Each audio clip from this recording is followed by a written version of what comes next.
it touched me in a way I can't even explain. I had to call my business partners and tell them that it touched me like that so much. I got on the internet. I found your email. I emailed you. I left you a voicemail message hoping that was your number. You checked out what we were about at Hip Hop Success TV, man, and we had a good conversation, a meeting of the minds, and our energy was on the same page, man. And we got to wake these brothers up, man, because what you do, the world needs to know. Tell me a little bit about exactly what your day-to-day business is.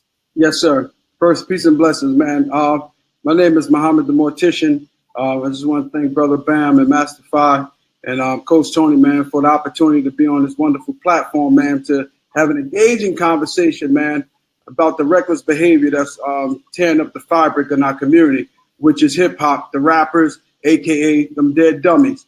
Well, I'm a mortician in the state of New Jersey. I grew up wanting to be a mortician after my dad was murdered.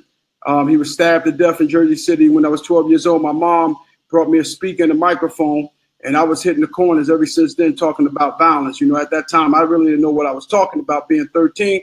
But as I began to do it more and more and more, man, I just become good at it. As a funeral director, I'm at my funeral home 7 days a week, man. And lately what we have been seeing over the past years now, we have been seeing black young men coming into the funeral home, gutted open, man. Gutted open with their brains, their lungs, their heart, their organs, all in the plastic garbage bags stuffed in their stomach, which we got to treat. And a lot of times when I'm looking at these brothers, I come to realize, man, they all have something in common. And it's not that because they're black, it's not because they're men, they're coming in at the results of hip hop music, brother. And as we go along, I'm going to explain why I say that. I'm not just saying it just to say it. I'm saying it because I get to see the naked truth. Right. When I see you, it's over. When I see you naked before me, you coming in there with that wine incision gutted open. And what I see, man, is the results, man, of dead dummies and rappers. Yeah, and me being in hip hop and being a part of it for years, man, I was signed to Priority Records under Ice Cube and Laylaw, who were a big part of gangster rap, and we were offspring of that, man. So I've seen firsthand, you know, my family, you know, always told me, you know, watch what you say.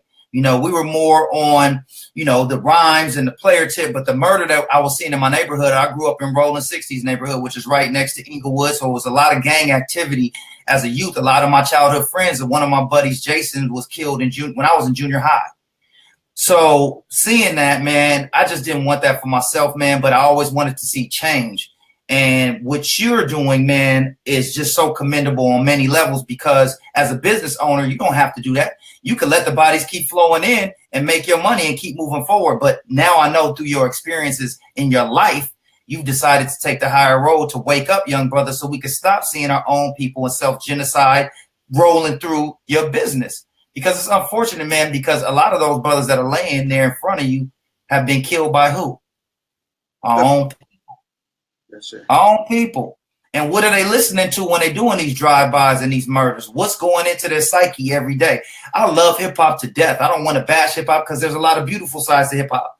Unfortunately, the labels are not taking responsibility for what they're marketing. They don't care if we kill each other. It seems as if they own the prisons because the music they're promoting is the blueprint to the pen.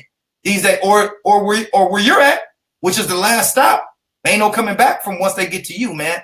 And when I saw your video, man, it was so passionate. Like, man, I'm the last motherfucking stop. You can't go nowhere from here, man. And that's so real that I feel like a lot of these brothers, they never get a chance to grow up, to experience life enough to see that they're valuable. That was another thing that I took from what you said. You brothers are valuable, man. And that's what I think, unfortunately, they don't grow up to mature to see the value in their life, man. As soon as we born, we on the clock. This life is short. I can't see the whole world in one lifetime. No matter how many Diddy millions you got, you can't go around the world and see every place on this earth. So enjoy every day, man. I just think brothers don't get a chance to grow up and raise kids and become men before they're caught up in this gang activity and dying for a street that they don't own shit on. And I'm in the real estate business. There ain't too many brothers in these gangs in front of these hoods that own one fucking thing on that block that they dying for. They don't even own a wheel cart to sell icicles, popsicles, let alone a house. So, you know, we got a few questions, Master Fi. I don't mean to clobber the floor, man. I know you got some things to ask. Hey, it's all good, man. Hey, Master Fi, co-founder of Hip Hop Success. Honored to have, you know, Brother Tyrone Muhammad, the mortician, joining the roundtable. We talk about a lot of real stuff. And the issue that you hit on with your video, just like Bam explained when he shared the video to me, was very profound. It was very gripping because, you know, you could feel energy. You could feel when someone is sincere. The imagery, you in front of the casket, and then your actual occupation dealing with the, you know, fatal consequences of people making these choices and unfortunately being influenced by the topic that we're talking about today. You know, is really unfortunate. But the fact is, I have a lot of respect for you, just like we do at Hip Hop Success, for you taking charge, taking the lead, and really coming out here and using extreme tactics, and in extreme times call for extreme tactics. So, you know, I really commend you for that, and very happy that we have you on the show so that we could pick your brain and we can also build on how we can really move forward in holding these people who listen to hip hop and rap music and follow that culture accountable, as well as the people that produce the content. I never want people to understand and lose sight that hip hop does bring about a lot of positive content as well. But unfortunately, you know, the powers that be and mainstream, who have all the money back behind them, they're able to produce and push the content we don't want to influence our young generation at a faster and at a faster rate, and also at a farther rate. All over the world it's happening. But you know, it starts with what you're doing right, you know, in your household, and then also around your community. I see you're very active. I've been on your page several times. I saw that you guys had an event. I think it was in Philadelphia. I don't know how long ago it was. I mean, you guys had the billboard out there. You had the pictures, I mean, with the organs, and you had the microphone on the block in the neighborhood. I mean, I'm like, this guy's boots on the ground, no games type of movement. Can you tell us a little bit about what you did when you were in the neighborhoods? What exactly was going on? Right. Well, I had started an organization called Morticians That Care back in 2006. I was burying a young brother by the name of Amir Wilkins, an 18-year-old brother that was shot in the back of the head in Newark, New Jersey. And when I was embalming that young brother, man, I was like crying out to God, like asking God, what can I do? Like, how can I get involved? I'm always active in the Nation of Islam, active as a young brother, seeing my dad, being murdered. I guess that was all grooming me, man, to do what I do today. And I cried out to God that day, man. I said, God, what could I do? And God gave me Morticians That Care, MTC. So I've been rolling with that. So what I did was, out of my own pocket, I didn't ask nobody for no money. I financed the van. I got a casket mounted on top of the van. I got a wrap. I got Tupac in it, and it says "Stop the Killing." I go out through the hoods. We don't give a damn if you're a Crip. We don't give a damn if you're a Blood, man. We come into your community, because the fact of the matter, man, is that in order to do what we do, man, you can't be scared. Yeah. Our people are dying, man. Our young babies are dying, bro. Yeah. And the reality of it is, when you got a mortician, a man who's benefiting off your pain, I'm benefiting from you. So when your mother got to pay me them $8,000 and $10,000 to make me rich, to make me look pretty, to make me drive in a convertible BMW, live in a nice home, allow me to have a tennis court and a pool and everything that we got, man. But we don't want that blood money. We all gonna die. Right. So what we do, we go wherever the city's at. You call us, brother, we coming. Like, if you call us up, a lot of people want us to come to a lot of different places. So me and my brother, my older brother, who was a big time drug dealer in Jersey City, he didn't want me involved in that, so he just told me, man, God said, Mommy said you was born for greatness, so I want you to stay out of this. So we go to different cities. When we saw us in Philadelphia, that brother that was actually speaking on that video, man, the brother, he lost his son, Manny Fresh. Now, the guy that was speaking is my best friend. I buried my best friend's son. He was murdered in Philly, so we went down and got him. We cremated him. So he wanted to go down to talk to the killers in the hood, to try to get the people to come out. And that's the sheer irony about this whole thing, man. Out of all the blood, out of all the pain and sweat that our people have gone through here in this country, man, they so damn scared to come out and filled with hypocrisy. You know, just like the Christians talk about Jesus Christ, the Muslims talk about Allahu Akbar. But damn it, when it's time to hit the streets, man, ain't none of you cowards out there. Woo! Muslims and Christians. Ain't none of you out there. I don't give a damn. If only ones I gotta be honest, the only ones I see out there is the bow ties. Only ones I see out there is the mighty FOI, man. There's no that because I'm a part of that. But I don't see the gang. I don't see the pastors out there. I don't see the imams with the jalabirs there. I don't see and you say we don't have real Islam, but you ain't out there. We out there. So what we're saying is that, man, listen to me. We realize that, man, this is a big business, man. We are profiting big time off the death of young black people because you got to understand ignorance is a business. So when these brothers out there murdering each other, man, and we benefit greatly, we know that we're going to get at least $8,000, $10,000. But the funny part about this whole thing is that you out there repping hood, you repping blood, you repping crit, gangster disciple, whatever your beliefs as far as that nonsense is concerned, which I call you dead dummy syndrome. And there's no disrespect to our brothers, right? But you ain't even got that $5,000, $6,000, $7,000, $8,000 to bury yourself. Your gang ain't got no gang fund to bury you. Like your mother's basically like prostituting herself, man. Like she got to give up of the vaginal area. This real talk. Because I deal with mothers that's living in my funeral home is in the inner city, a poor community, but we profit. We make a lot of money. So we seeing that your mother out there profiting, and the gangbangers, them homies ain't coming in with that money.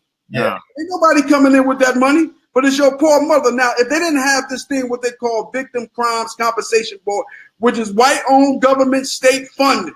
Now, you don't want to snitch. You say the white man is this white, but the white man burying you. Right. Think it over. Right? Think it over. How does that make any sense? Right. That's the irony in it all. But you know, like I said, you know, you are using extreme tactics for extreme times, and I'm all for it. You know what I mean?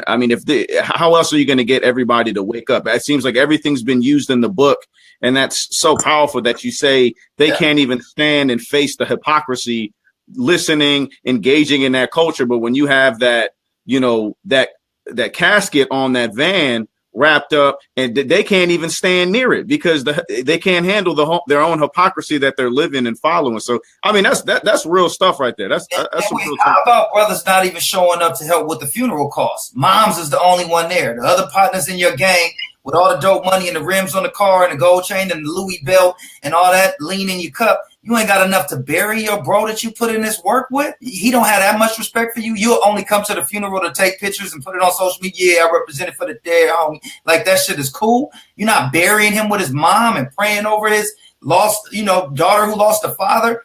Man, we've lost our values, bro. And we can't keep blaming the white man because we know the root of the problem. At this point, we know what the root is, but what are our leaders doing?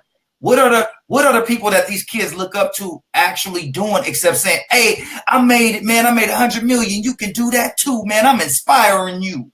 And that's cool and all, but what are you really doing? You know, and I'm not saying brothers should go make it rain over the hood with all your money, but start some nonprofits and start some institutions in the hood. When the last time Dr. Dre put a youth center in Compton? Ice Cube, who had a song called Be True to the Game, out there living with the white folks. When the last time you seen him in the hood building? These are billionaire cats that ain't built a rec center that teaches kids business, music, how to become a better man. And if we all came together, $100 a piece amongst the black community, we could put a center in every major city. That's our shit that we didn't have to ask nobody for. That's right. But it's brothers like Muhammad who's out here putting their neck on the line, got his own business cracking, don't have to do this. Hip Hop Success, we doing it. We don't have to do this. We set up this website with our own money. Every time we try to go get financing to do a Kickstarter, nobody puts up. We put up for this merch that we're selling so we could wake up our brothers and have a balance, a yin to the yang. All this negative world star hip hop shit. We wanted to have a positive outlet for brothers to come to somewhere and see something like this to influence them to be better, to show them that they can get educated, to show them that they can buy real estate like Brother Bam is doing and Brother Master Fi is doing. They can start a talk show like Coach Tony Brace. They can start a funeral home like my man, Brother Muhammad is doing. But I want to go back to you burying these brothers and calling out names. I mean, you spoke on Rick Ross, you spoke on Lil Wayne. You said these brothers ain't coming to your funeral. They not coming to help. They're promoting all this in the music, But they live in riches. They 100 millionaires. They got security. They ain't worried about they in bulletproof vans. Lil Wayne claiming blood. He got the whole nation blooding. This dude been with Cash Money since he was 10 around Rich Baby. So what point did you put in the work as a blood to put in the work? You was 10 years old with millionaires. So you're preaching this that I don't feel you. When did you gangbang? When you was 7? Yet all in your music, you talking about the guns and this and that. And man, these dudes are slick poets. They got great music, but we can no longer say, okay, you got good music, so you can give our people poison and fuckery. That's right. I have a question for Brother Mahad. So when you were out there with the wrapped van and the funeral casket, what was the turnout and feedback you were getting? Like, I know you guys were doing, you're out there, you were, talking to folks. Obviously, you had a microphone. Were you getting any kind of negative engagement? Were they trying to run you up out of there? Were people receptive to it? Like, what was happening? I mean, that's very extreme. Like, some people just can't get with that. So I'm really interested in what the feedback and the reaction was when you just dropped the bomb on them coming in there with that reel, Yeah, well, that's a very beautiful, good question, man. To be honest with you there, Brother Masterfy, is that the reality is this, man. Black people, man, and I'm just going to say it because I don't have too much long to live. Like, when we 18, like, we can sugarcoat shit. Excuse my language. But, I'm almost 50 years old, man, so I ain't got time to sugarcoat. Black folks are a bunch of cowards, man. That's the fact of the matter, because what it is that they'll call us out to come out there. Like we need more Tisha that Kid Muhammad. We need your voice, man. We need you to come out there and speak to the young people, man. And then when we get out there, they don't do what they supposed to do. We come locked and loaded. But then when we get there, they're gonna tell us how to run our program. Hell no, man. Man, we locked and loaded. We gonna say what we gotta say. You ain't gonna curtail us because you're not paying us. We make our own money, right? So you can pay us to tell us to be silent. Now, if you're gonna pay us to come speak, you're gonna pay us to do what we're gonna do. We're gonna do it the way we want to do. But the fact of the matter is that when we call black people to come out, man, when they tell us to come out, you get this 10 damn people there. And your damn babies, you be on Facebook all day talking about, man, when the young black brothers get killed, oh, God, pray for God. Oh, I'm praying. No, hell with praying, man. It's time for some action, man. Our people are nothing but damn hypocrites, man. And that's why God is raining down on us, man. And He gonna allow it to keep going down because, listen to me, I admire brothers like you, man, because that's great energy. So what we doing here? Bam, Master Five, Coach Tony, Brother Muhammad the Mortician. We just trying to show our young people, man, like, damn, man, this young brothers that's out there doing it. When my dad got murdered, man, at 12 years old, my mother died when I was 24. I could have went hellified buck wild, bro. I had an excuse to do what I need to do. Yeah. I had excuses to go out there, man, and start killing and raping our people, man. But damn it, hell no, man. I went back in my go-get-it mode. Went back. I was a high school dropout. I went back and got my high school diploma, first male in my family to go to college, went to mortuary school, went from 0 digits to good and way up into the high 6 digits now, man.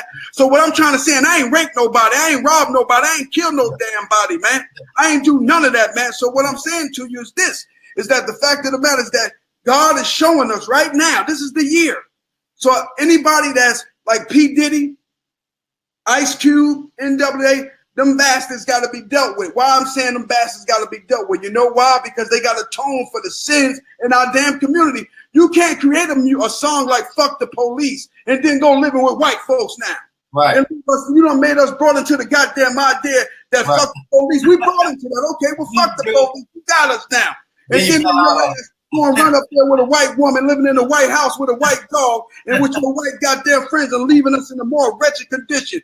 Pete, this ain't for you. You can't go off talking about no damn Biggie Smalls. You can't go off talking about Bad Boy. Now you worth $850 million and all you do is promoting goddamn Ciroc in our community. Our people are drunken, drug addicts and addicted, and you gonna come still perform that filth? Hell no. I was watching a video with what's the brother from Chicago, the light skinned Lil Durk. Lil Durk, yeah. Lil Durk. Total disrespect. See, now what I taught my daughter as a little young girl growing up, when you watch a video, never listen to the sound.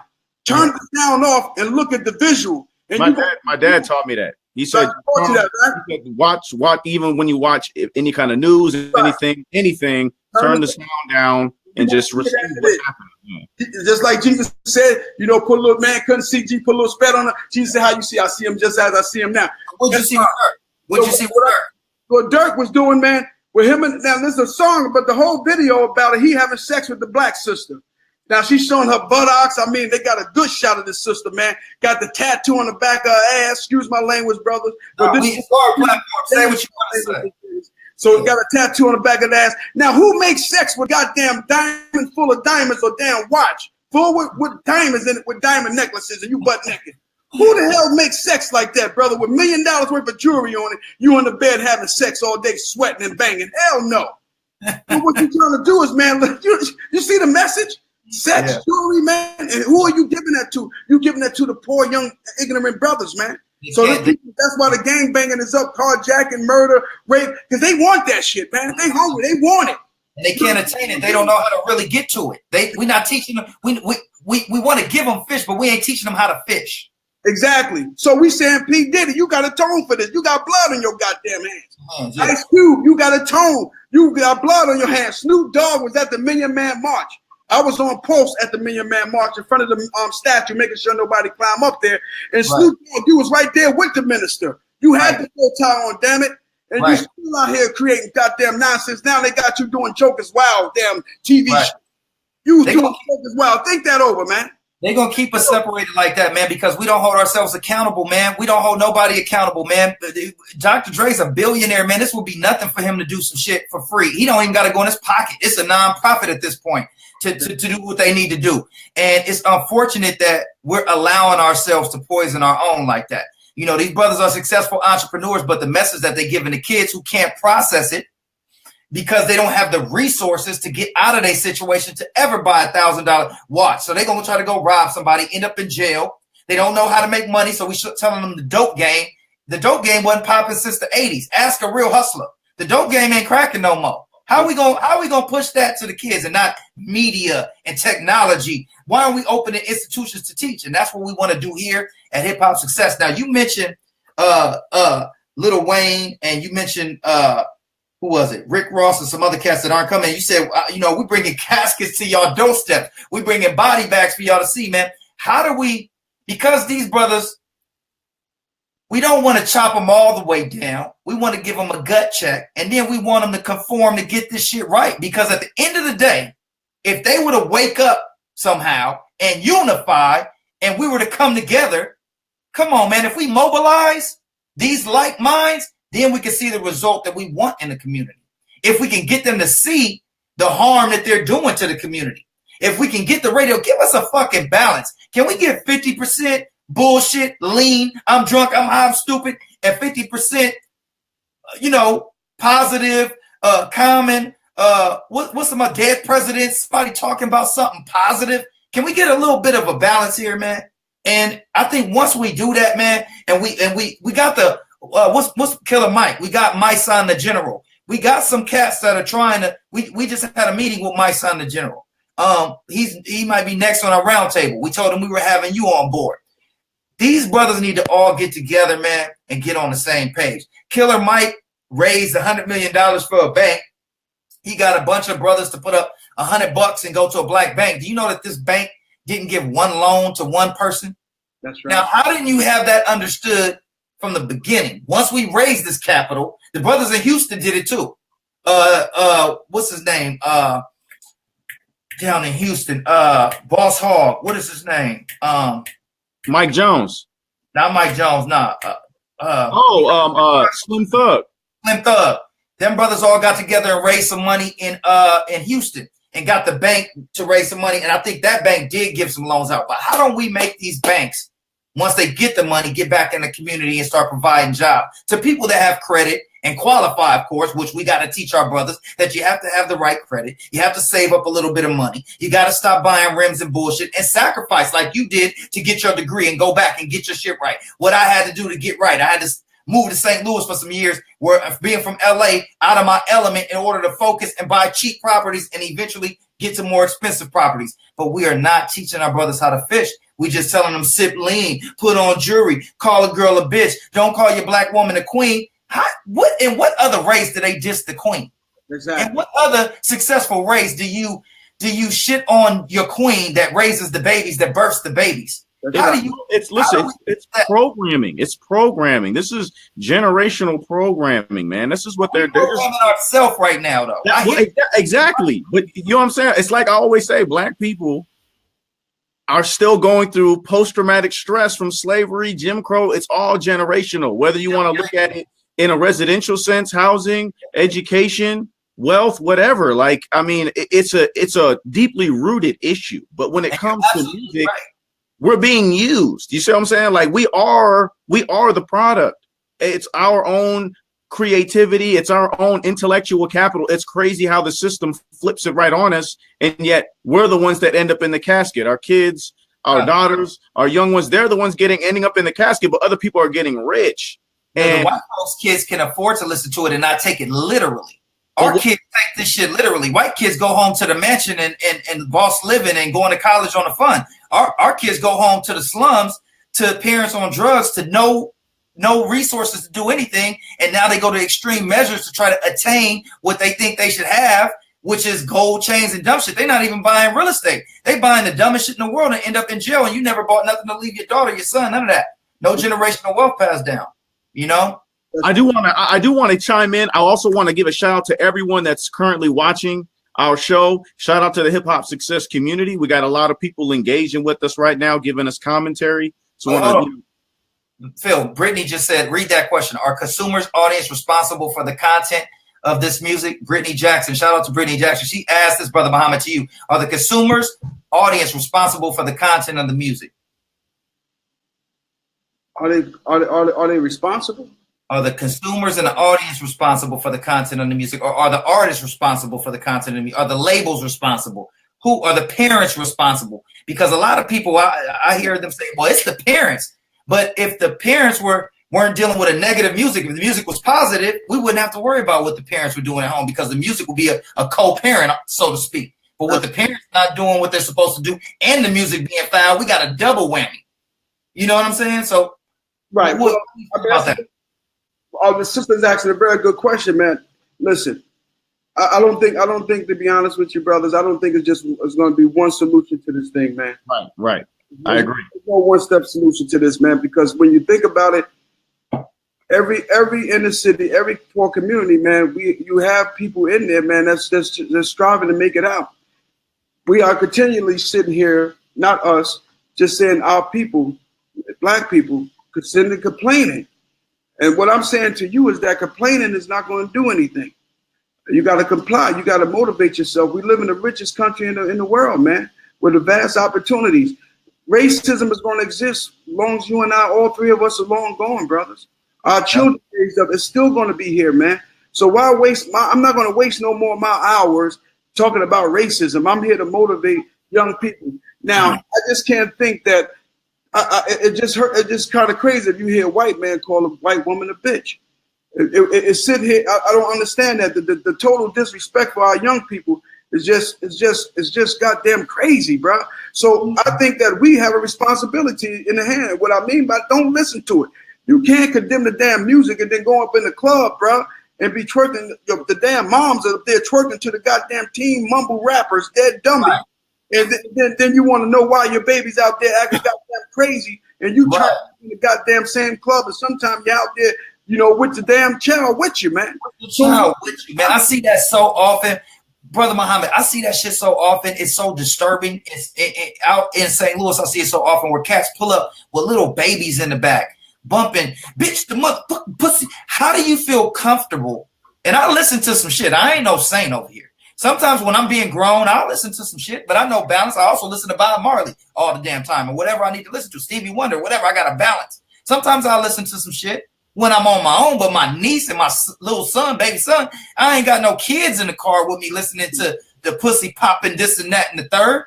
And so often, man, it's grown-ups with little kids in the car feeding them this poison, and nobody says nothing. Another instance, an old lady was pumping gas one time, and these dudes pulled up, left the doors open, bumping, motherfucker, and she looked so scared she could barely pump her gas, man. And I'm thinking, who the fuck raised these idiots? To chime in on that, well, first off, Dr. Terry Jackson, who's also watching, he said everyone's responsible. That's right. That's true. Everyone, the people that are listening, the people that are making the content, the people distributing the content, everybody's responsible. So we all have to look at ourselves before we make any kind of real change. Shout out to Dr. Terry Jackson for giving us that comment. He's doing a lot of great work in North Carolina. And also he just dropped a new book, Transformational Thinking, available on Amazon. Also a workbook with that. So anybody that's listening, if you're looking at a really good book to really build yourself and how to organize yourself and any systems that you're putting together with your business, definitely check out Transformational Thinking. Shout out to Dr. Terry Jackson again. We're getting a lot of good feedback from our viewers. Bill, let's get into that, man. We want to thank everybody for joining the 14th episode of the Roundtable, man. This is a passionate episode, and baby, we only halfway through. So we want to thank you. We want more questions. We want more feedback. We want y'all to share this content. We got my brother Stephen Matoyer just said, Dr. King said in 1968 that collectively the black community, if we pull together, will be the 9th largest economy in the world. What is that worth now? Well, let me just jump on that real quick. To understand Dr. King in 1968 ain't the same Dr. King that first started out. Right. Dr. King that started out was talking about integrating toilet bowls. He was talking about sitting at lunch counters. He was trying to tell us, to integrate with white folks. Now, the Dr. King that they killed is not the one. He was more inclined after meeting the most honorable Elijah Muhammad. He became to understand the whole concept. So what it is that you got to change your mindset. That's number one, because you can't put new wine in old wineskin. So Dr. King was a great brother. Now, I don't want to take nothing from Dr. King, but integration has hurt us as a people, bro. Because before we started integrating, man, we had our own black banks. We had all our black businesses. We had everything was black. That was good because we spent our money. Our money went around the community 23 times before it went out, like the Jews and the Asians and everybody else except us. Right. So, but we were so much in love to get with white folks, man. Now look at us, man. So everything that we integrated with a wolf. Now, you think the wolf has changed, brother? You think that damn wolf that's pushing the buttons of these so-called Leon Cohen, that wolf? Right. Who separated a great thing, and I blame Jay-Z part from that too, bro. When he separated from Dame Dash, man, they had a powerful thing going on.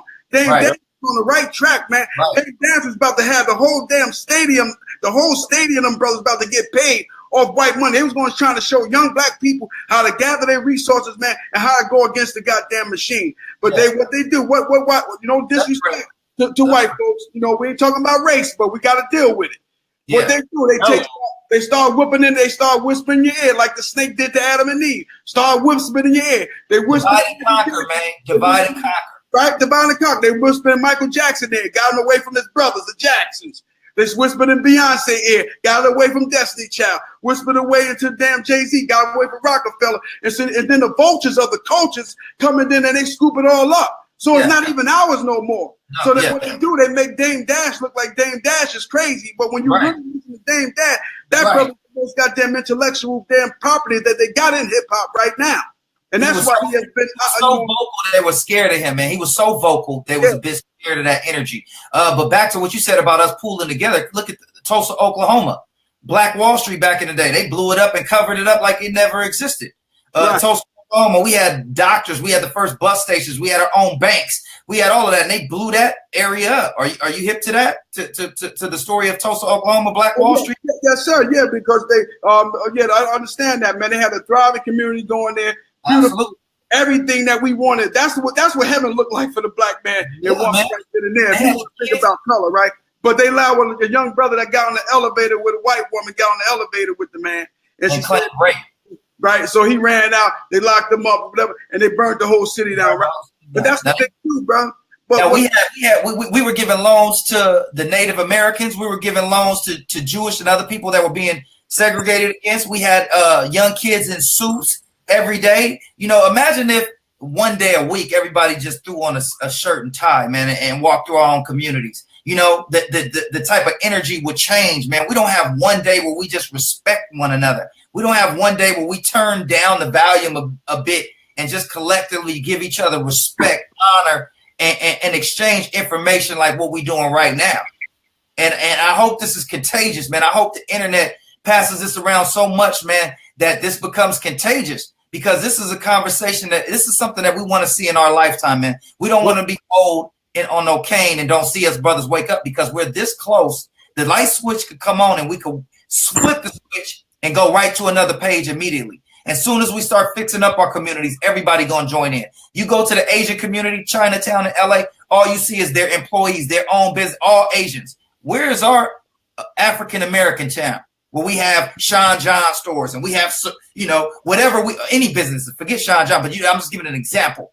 You know, I gotta say, like, again, Dr. Terry Jackson, one of my mentors, you know, via the internet, he also said, Black people transitioning through America, there was desegregation without no formal systemic reintegration. You see what I'm saying? So when every systems are built from the top down, you see what I mean? And we're talking about trying to change how Black people, because we are essentially what hip hop is, what rap culture is. We are the product. Our intellectual property is the product.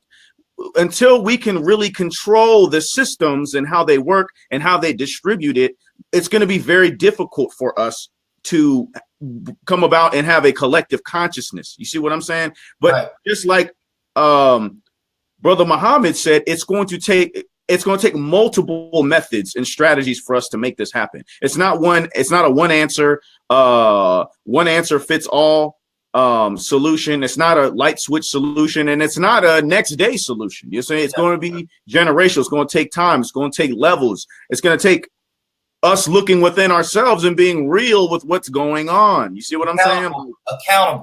Accountability. Exactly. That's exactly what we're talking about today. And when Brother Muhammad is coming to your hood, knocking on your door with that casket on that van, talking about what's really going down, he shouldn't have only 10 people. He shouldn't have only 10 people in the community responding to that. They should all come out and say, hey, this is happening in our backyard. Get everybody, you know what I'm saying? Get everybody, all the kids up out of school or after school, get them over here. Everybody needs to hear what this brother's saying, man. Seriously.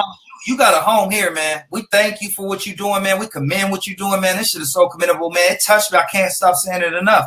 Yes, man, when I saw that video, I had to find you, bro. I sent you an email. I sent you a phone call. I was praying you was going to call me back so we could have this conversation. So I'm thankful.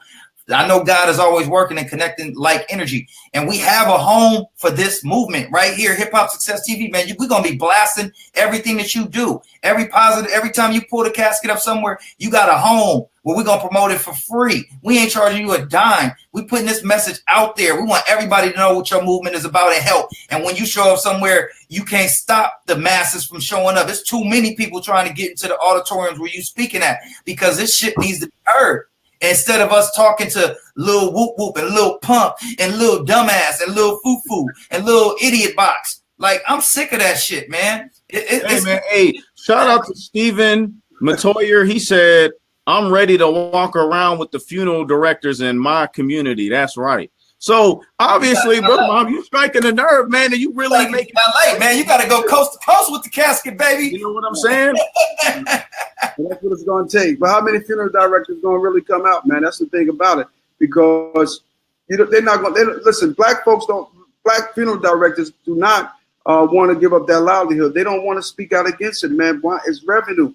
And you got to understand, a lot of these black funeral homes that's led by black funeral directors are owned by white corporations. So your local funeral home that's in your community is owned by SCI, which is the largest funeral home group that owns over thousands of funeral homes that buy out black funeral homes, the low-end groups. So what it's going to take, man, it's going to take a collective energy from our people, man. I mean, so you said something there, you know, bro, Bam, man, it's just real talk, bro. It's like you said, you had said something real key, but it was deep. You were talking about the ages when they go around. It's just sad because we don't teach our children. It's like a crime to say that black is beautiful, bro. It's sad to say that, you know, like black people need to stick together, like black need to do black. Are you being racist? See, so what do you want it? You know, I mean, which way do you want it? Right. You understand what I'm saying? And that was, brother, that's a perfect time. Try to make it like it's racist when we stick together, man. And it's nothing to love yourself. If loving yourself is being racist, then when you take it to the extreme of saying, well, I'm gonna hang Asians from a tree. Man, I got white friends, I got Asian friends, I do business with different people, but I'm a brother and I love my people. I just love my people, man. I want to see my people do better. We deserve to do better. We built this country for free for 400 years. We are the life of this country. We are the face of this country. We influence the world. And how we don't love ourselves, man, it's what we've been through. And like Phil said, it's post-traumatic stress, man. We haven't had therapy, but we giving it to them through this conversation. We're giving it to each other by dialoguing. The problem is, who expect to give that? I didn't mean to cut you off there, beloved. But who do you expect to give us the therapy? You going back to the damn enemy? Us. Going right back. That's what I'm saying. Us. But if you ain't reading no books, if your educational foundation is through the damn dummy box right there, if you allowing your damn children to be accustomed to the dead dummy syndrome, keep listening to these old Negro pedophile rapers and robbers and murderers, bro. I mean, listen to me. I became acquainted with Farrakhan through Public Enemy. Farrakhan's a prophet, and I think you ought to listen to. Wow, that was waking up my mind. What we ought to do is follow for now. Power all the people. No, I mean, that's what the people say. Make the musical thee. I'm the lyrical. Black is back. All in.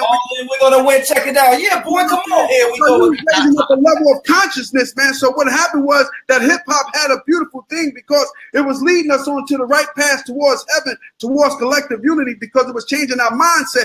But what happened? We went to sleep, man. And we let the culture vultures come in, man, and rob us, man. So what I'm saying is that Jay-Z, all these top rappers, P. Diddy, all these brothers, man, see, they can't go back, man. They can't switch the game right now because they got too many of these homosexuality tapes where they're getting their asshole ripped open by that room, bro. Real talk. Master P spoke eloquently on it, man. Calling them jokers out. That what they do is that they give you 3 dates. They take you out twice. And that's what they did. They take you out 2 times. And on that 3rd time, you got to get up on the room. Inside that room, that's how these brothers get linked onto that damn lean and Xanax. And how I know, man, these brothers are getting their damn buttholes ripped open. Now, when they give them that lean, when they give them that dope, when they're inside these goddamn sexual slave enclaves there, is that what happened is that they get so damn out, they go to sleep. And now when they wake up, they got the videotape on it with their damn their back hole blown the hell out. So now you in it. You understand what I'm saying? Think that over. So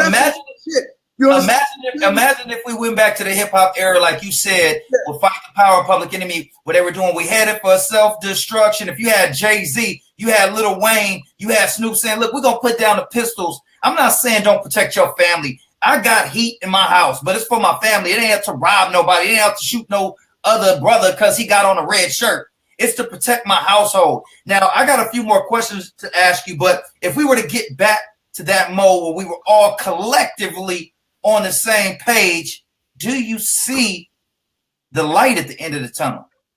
What are the steps to getting to the goal that we're talking about? Brother, I'm be honest, I can't speak for the whole entire nation, man, of our people. I'm saying, what's your thought? But I'm saying for me, you gotta grind, bro. I mean, I'm telling you, man, you don't need a master's. You don't need a PhD in this thing called life, man. God gave us common sense, bro. I'm telling you, if I'm showing you by a clear example where I come from, and the same jokers that I grew up with is still standing on the corner. They 45 years old, man, still drinking the same shit. Yeah. Right?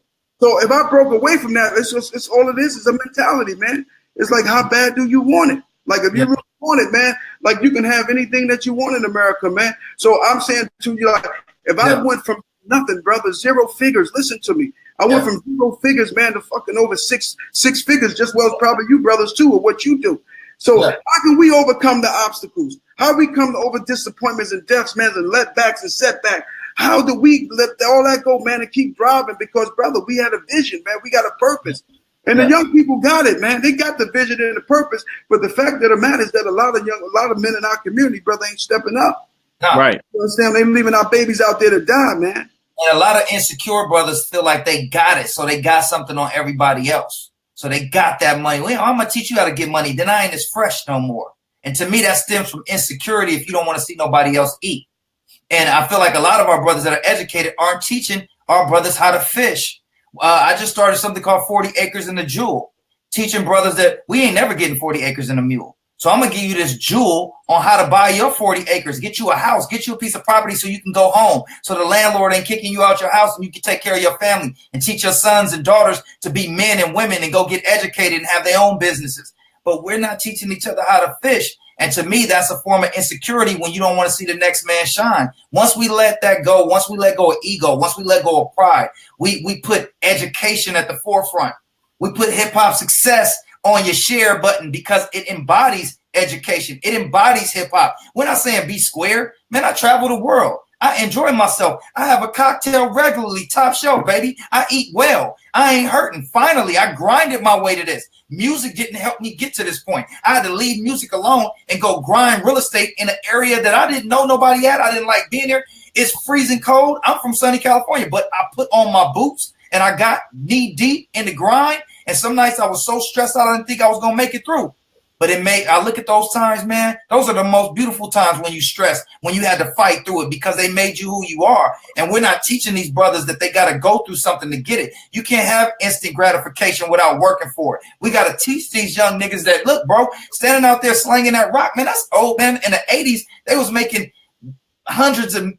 millions off of that. You making $500 like you got something. That ain't nothing, man. Go to school, be a fireman. You can do whatever you put your mind to. You ain't going to be Lil Wayne.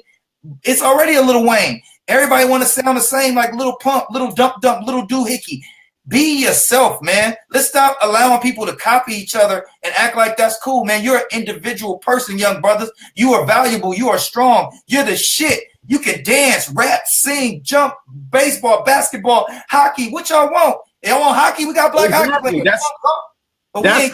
Exactly, man. Like you hit it on the nail. Like, how do we do all those things the best, but we don't control nothing? You see what I'm saying? Like that's the problem. You see what I mean? Brother Masterfy, if the Jews could make the best music, would they distribute it with white people?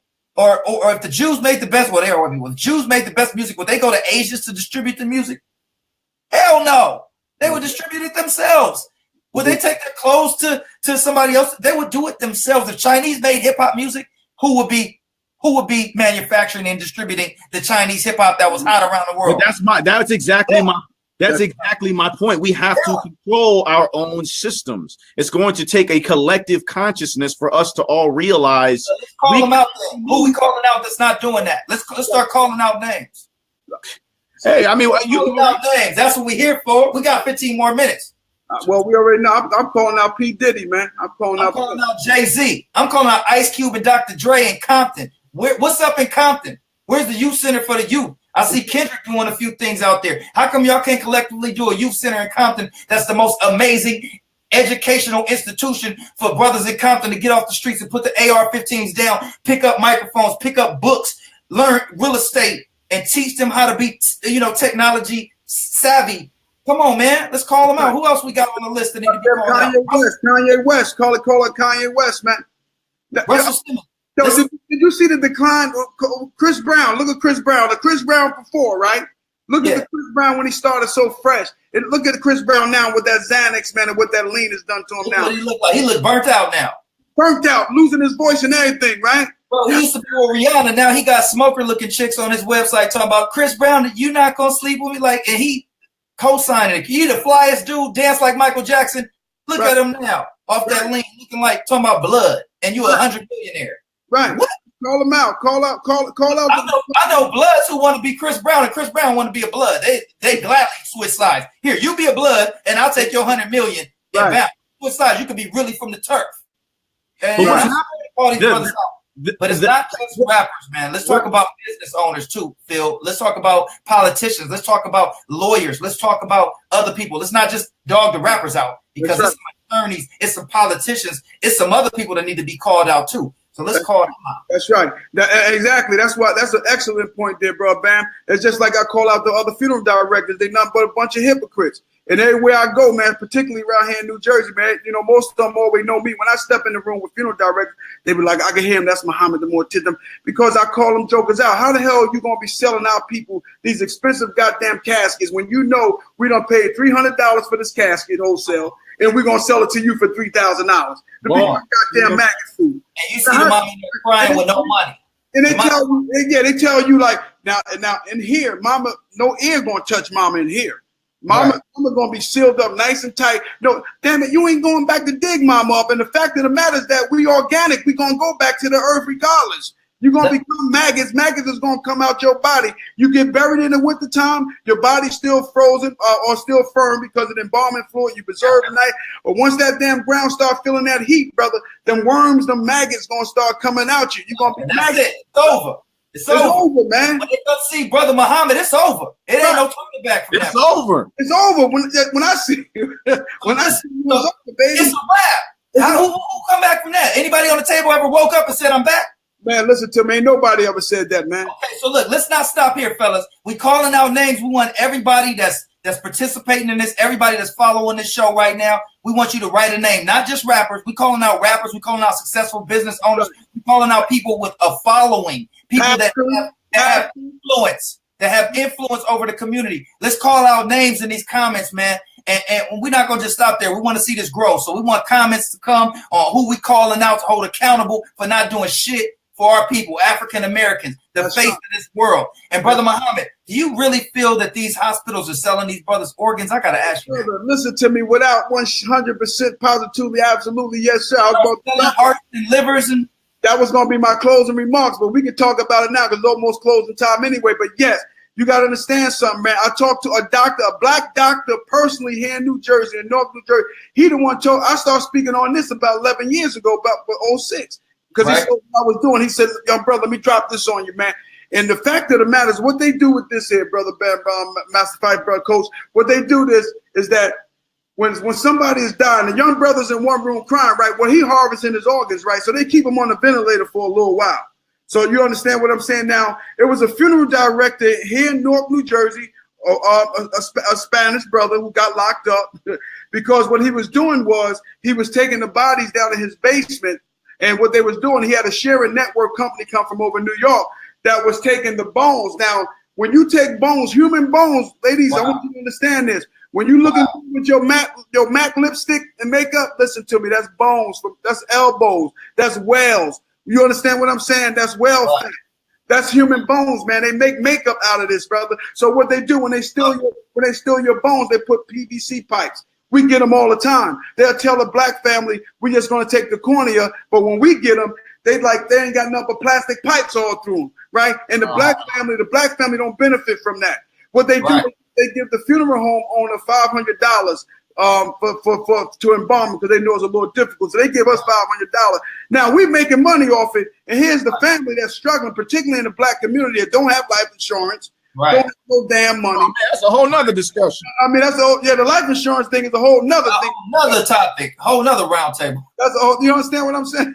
You understand what I'm saying? So yes, bro, Bam, man, live and well. If you do your history, when they steal these young hearts, man, these young brothers, their hearts and livers and lungs are big. It go over to the Jews and to the Arabs, over into the Middle East, and to the Israel. That's where it's going to. There's a huge black market. I watched it on Viceland of just selling organs and people disappearing. A lot of the people they say, just vanished, and they had no history of depression or any of that. They just vanished. They say a lot of that is people getting them and killing them and selling their organs off and different things like that. Around the world, they're selling organs and stuff like that. So I was curious to ask that. And one more question I have for you, because we got 6 minutes. 6 minutes. Dougie Fresh, you're on. Come on, we got 6 minutes. I want to know what you feel about the NRA, man, and their agenda. Oh, the NRA, brother. Listen, when it comes to rap music, hip hop culture, and the NRA, what you think going on there? They work hand in hand. I got the NRA, the leaders, the whites that look whites, powerful, lobbyists, love guns, but we also got the NRA in hip hop, which is a negative recording artist. And the NRA, brother. They're the free marketing for the NRA that they ain't get no money for. They're not getting no money for it, man. So, and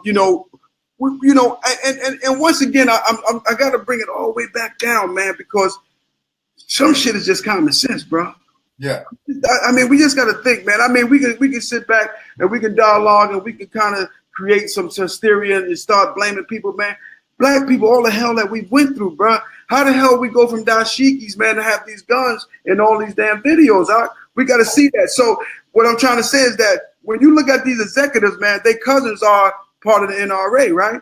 So I got to keep the guns out front because I got to get the people to keep buying guns. It's like smoking back in the day. Every movie back in the day, everybody had a cigarette, right? This is a marketing campaign. And likewise with our young brothers in hip hop. So I think that really, man, if we can just get the attention of these rappers, man, and let them know, man, that we love them, man. I know we sitting here kind of, we love them. We listen to them. We love them. But damn it, man, I'm tired. A brother gotta punch you in the chest sometimes. Brother love you to death, but a brother punch you in the chest and teach you some things. And I've learned from the brothers that I'm calling out. I love them brothers. I admire them brothers. You know, I admire their business savvy, but I don't admire them for not growing up and getting a certain level of money where you comfortable now. And now it's time to give back. How much more do you need? I'm good. And I feel like 100 millionaire, and I ain't got close to what they got. You feel what I'm saying? I don't need a gazillion, trillion, billion to be happy. Just make sure I got my house straight. My bills is paid. I got money to travel the world. I got a savings account. My kids can go to college. I'm good. Now I got another thing I want to talk about, because all these brothers, you know, we glorifying all this tough shit, and you know, prisons are big business, and we don't hold each other accountable. I think that we should shift to one section of the community, and I call it tough face silent. So everybody want to be tough. Everybody want to shoot guns. Okay, cool. Let's put them on one side of the spectrum. Y'all can shoot each other up. Y'all can have, but on this side of the spectrum, we get money. We're exercising our businesses. We're wearing nice clothes. We're teaching our youth. We're exchanging positive energy. And let's put all the tough guys on Tough Face Island and let them be tough as they want to be. Y'all can shoot each other up. Y'all can go there with each other. But we got to stop allowing that to integrate, because like Farrakhan said, you got to cut out the poison at some point. If you don't cut out the poison, it's going to poison you. It's going to spread. Right. But I think we got to look within ourselves to make that happen, man. I mean, we have to see value within ourselves, especially the young folk, man. If they don't see, it's just David Banner was speaking on that. He's like, it's easy for brothers ain't out there robbing all kind of crazy rich people, or they'll do that, but then they'll come and they'll kill people that look like them because they don't see no value. Because they don't see no value. They don't see no value. LA, we'll walk right past the white man with all the money and the white lady with the rings on her finger because all the gentrification in the hood. We'll walk right up to a brother and rob a brother. I'm just saying, even with the music, if the music is just constantly programmed, regurgitating, kill this nigga, steal from this nigga. Stop saying that. Psychologically, you're going to really resonate with that, and it takes away from the humanity of people that look like you, and it just gets easier to do it. You see what I'm saying? Can we stop saying, yo, I'm going to kill a nigga, yo, I'm flossing on these niggas, yo, I'm going to bust a nigga head? If we could just stop that narrative of initially self-hating ourselves, you know what I'm saying? And if we go, okay, the term nigga, I get it. We turned it into a term of endearment that only we can use because we went through the pain of slavery. So now we turned y'all bullshit into some part. What up, my nigga? And only we can say it. Y'all can't say it. But we got to stop self-hating when we use that term, man. We got to stop looking at another brother that we want to kill. Come on, man. Hug that brother next time you see him. Talk to that brother. Tell that brother how you want to make some moves with that brother. Crip, tell that blood how y'all going to get money together. Come on, man. Let's change the narrative. This is hiphopsuccess.tv. This is the RoundTable. This is Brother Muhammad. This is Muhammad the Mortician. The last stop for all you crazy gunslinging motherfuckers when it's all over and you leaking it and you can't breathe no more. This is who you in front of. The only difference is you can't say nothing to him at this point. It's over, like my man says. And is there any closing statements you want to say, man? The floor is yours. No, man, listen, man, I'm just honored, man. Anytime we can get in the arena, man, just to talk. Our message, man, is just that we sincerely hope and pray that our people wake up, man.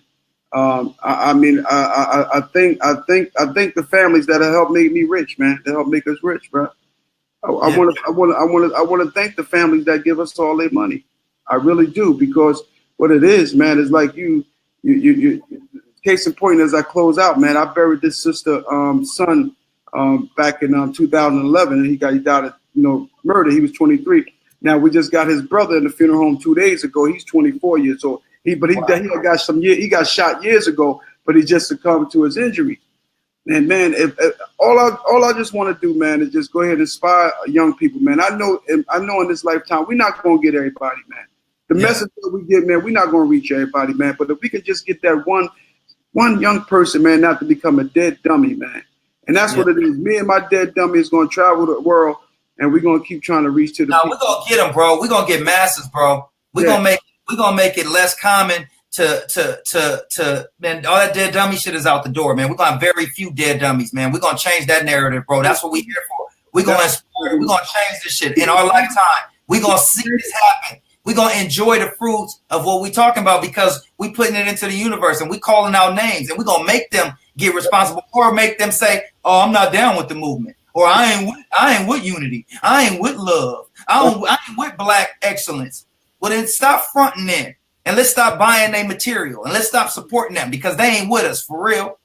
I like that. I like that, Bam. Damn, I like that. That's right. Go ahead. Yo, look, Master Five, Coach Tony Brace, Bambino. This is the Roundtable, man. We got my man Muhammad the Mortician, man. We on the Brother same. Muhammad the Mortician. Again, Brother Muhammad, I really appreciate you coming on the show, giving this great content to our community here with Hip Hop Success, everybody that's watching. As far as your social media and contact is concerned, how can anybody within our community get in contact with you? Thank you. Yes. I'm on Facebook, Tyrone Muhammad. I also got the Muhammad the Mortician fan page. I'm on YouTube. You can subscribe to our channel, Dead Dummies. Subscribe to us, man. Click the bell, man, and start getting those notifications, man. Because like Brother Bam said, man, on Instagram, I'm under Mort T Care. And like Brother Bam and like, Coach and Brother Master said, man, listen, we're going to be tearing your brand down. I'm not stopping, man, because I'm going to tear 2018. I'm going to be tearing your brand down. And that's word, man. Hey, we got Coach Tony Brace, another co-founder here. He's going to, hey, Coach, you got anything you want to say, Brother Muhammad? Hey, man, great conversation. I appreciate Brother Muhammad. I know it was getting late on the East Coast. Peace and blessings. You most definitely got an open door to our platform at any time. So if you're creating content on a regular basis, let's hook up behind the scenes and let's give you a consistent space on our platform because you most definitely deserve it. I appreciate it. And I'm going to bring Bambino Brown back in.